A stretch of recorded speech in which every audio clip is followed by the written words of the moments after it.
ចូលទៅប្រាប់ Go and tell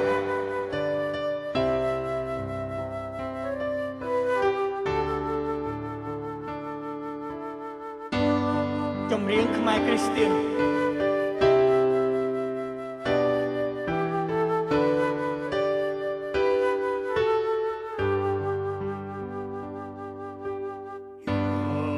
ដំណឹងពីសេចក្តីសង្ឃ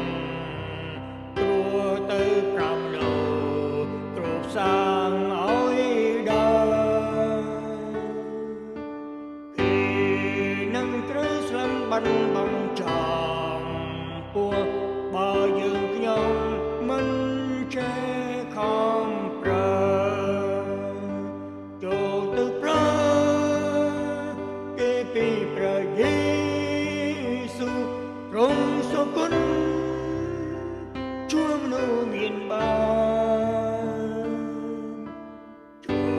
លប្រាប់គេថាទ្រង់រស់លើវិញមកសោរីករាយរៀបដរានេះព្រះបន្ទូលទ្រង់ត្រាស់រួចហើយនេះទ្រង់ផ្ដាំមកក្រោយបងអចូលទៅព្រះព្រំស្រង់ពុំខានឡើយទ្រង់